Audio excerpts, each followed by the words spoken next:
السلام علیکم ورحمۃ اللہ وبرکاتہ۔ ناظرین کیسے ہیں آپ سب؟ امید ہے کہ آپ سب خیر و عافیت سے ہوں گے۔ میں اللہ رب العزت سے دعا بھی یہی کرتا ہوں کہ اللہ ہم سب کو خیر و عافیت سے رکھے۔ ناظرین، آج کی ویڈیو میں آپ کو شعبان کے روزے کے متعلق اور اس کی رات کی فضیلت، جیسے کہ آج مشہور شب برات، اس کے بارے میں حقیقت ایک حدیث کی روشنی میں بیان کی جائے گی۔ اس کو اچھے سے سنیں۔ بسم اللہ الرحمن الرحیم۔ وعن علی قال قال رسول اللہ صلی اللہ علیہ وسلم اذا كانت ليلة النصف من شعبان فقوموا ليلها وصوموا يومها فإن الله تعالى ينزل فيها لغروب الشمس إلى السماء الدنيا فيقول ألا من مستغفر فأغفر له ألا مسترزق فأرزقه ألا مبتلا فأعافيه ألا كذا ألا كذا حتى يطلع الفجر۔ اللہ کے رسول صلی اللہ علیہ وسلم نے فرمایا، جو کہ حدیث حضرت علی رضی اللہ عنہ سے روایت ہے کہ حضرت صلی اللہ علیہ وسلم ارشاد فرماتے ہیں کہ جب نصف شعبان کی رات ہو تو اس رات میں نماز پڑھو۔ نصف شعبان کی رات ہو تو اس رات میں نماز پڑھو اور اس کے دن کا روزہ رکھو، اس لیے کہ اللہ تعالیٰ اس رات میں سورج غروب ہوتے ہی آسمان دنیا پر نزول فرماتے ہیں، یعنی اپنی رحمت کے ساتھ بندوں کی طرف متوجہ ہوتا ہے۔ ناظرین، اللہ رب العزت اپنے بندوں کی طرف خاص اسپیشل متوجہ ہوتا ہے، بس فرماتا ہے خبردار کیا کوئی ہے بخشش مانگنے والا کہ وہ اس کو بخش دو۔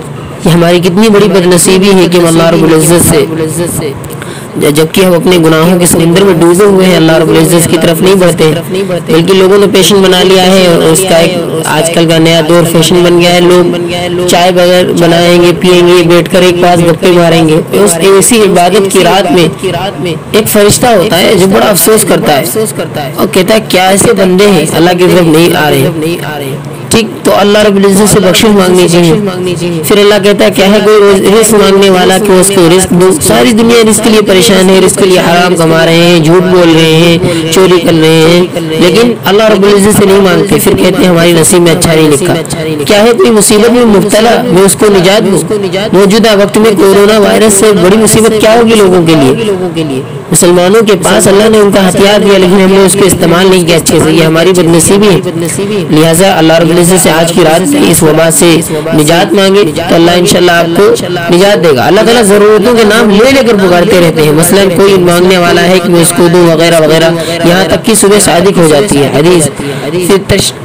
اس حدیث مبارکہ میں شب برات کی فضیلت بیان کی گئی ہے۔ اس رات میں اللہ تعالیٰ اپنی رحمت کاملہ اور رحمت عامہ کے ساتھ دنیا والوں کی طرف متوجہ ہوتے ہیں، یعنی پوری رحمت کے ساتھ اور ایک چیز پر رحمت عامہ ایک چیز پر رحمت کے ساتھ دنیا والوں کی طرف متوجہ ہوتے ہیں اور انسانوں کو اپنی رحمت کی طرف دعوت دیتے ہیں کہ میری رحمت اور بخشش کے سمندر سے تم بھی سیراب ہو جاؤ۔ لیکن آگے انسانوں کی دو قسمیں، کچھ تو وہ خوش قسمت لوگ ہیں جو اس رات میں اپنے پروردگار کی بارگاہ میں عاجزی اور نیاز مندی کے ساتھ اپنے گناہوں کی بخشش کی درخواست پیش کرتے ہیں۔ اس میں عورتیں زیادہ خوش نصیب ہیں۔ ناظرین کان کھول کے سنیں، مرد حضرات باہر ٹہلتے رہتے ہیں اور پورا وقت رات میں ایسے ہی گزار دیتے ہیں، اپنے پان وغیرہ کھا کے، مسالے کھا کے، اور سمجھتے ہیں کہ ہم نے پوری رات جگ لی ہے اور ہم نے عبادت کر لی۔ حالانکہ عورتیں بیچاری بھلے 3-4 گھنٹے بیٹھے لیکن اچھے سے سارے کام سے فراغت کرنے کے بعد بیٹھتی ہیں اور اچھے سے اللہ رب العزت سے دعا بھی کرتی ہیں اور اللہ کی عبادت میں مشغول ہو جاتے ہیں، تو یہ رات ان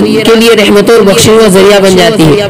لیکن کچھ بدنصیب لوگ ہیں، ان کو یہ میں خوش نصیب لوگوں کو بتا رہا تھا، کچھ بدنصیب لوگ ہیں جو اس رات میں لہو لعب مطلب کھیل کود کرتے ہیں اور آتش بازی میں مبتلا ہو جاتے ہیں۔ آتش بازی آپ سمجھ رہے ہوں گے کہ قبرستان جا کر وہاں چراغا کرنا، یہ سب بدعت ہے اور اس رات کو کھیل تماشا کی نظر کر دیتے ہیں، تو یہ رات ان کے لیے شب برات سے بھی محروم بن جاتے ہیں۔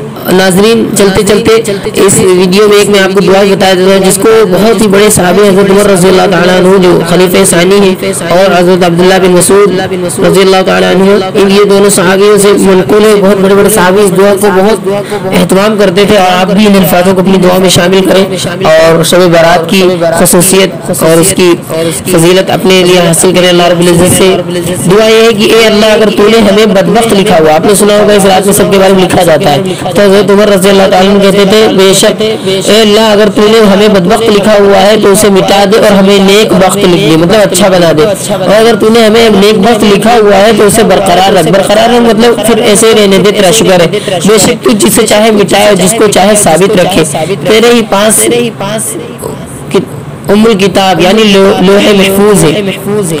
ناظرین دوسری چیز جو ہمارے سماج میں بہت ہی پھیلی ہوئی ہے معاشرے میں، اس رات میں چراغاں کا کام سب سے پہلے کہاں سے شروع ہوا وہ آج کی ویڈیو میں بتا دیتا ہوں۔ سب سے پہلے قوم برامقہ نے شروع کیا، کیونکہ یہ قوم پہلے آتش پرست تھی جو مسلمان ہو گئے اور پوری طرح اسلام ان کے دلوں میں داخل نہیں ہوا تھا، انہوں نے سیاست کے ساتھ ساتھ آہستہ آہستہ اس کو اسلام میں داخل کرا دیا اور رسول نماز کے وقت چراغاں کرتے تھے اور مسلمانوں کے ساتھ نماز کی شکل میں کھڑے ہو کر حقیقت میں آگ کے سامنے سجدہ کرتے تھے، حالانکہ شریعت میں کسی بھی جگہ پر چراغاں درست نہیں، مثلاً بعض لوگ جمعرات کے گھروں میں چراغاں کرتے ہیں، یہ سب بالکل ناجائز ہے، غلط ہے ایسا کرنا۔ تو اللہ رب العزت سے دعا کریں کہ اللہ تعالیٰ ہم سب کو ایسی بدعتوں سے بچائے اور اللہ ایسے خرافات سے بچائے، اور اللہ صحیح معنی میں جو فضیلت ہے شب برات کی اللہ اس کے مطابق اس پر عمل کرنے کی توفیق دے۔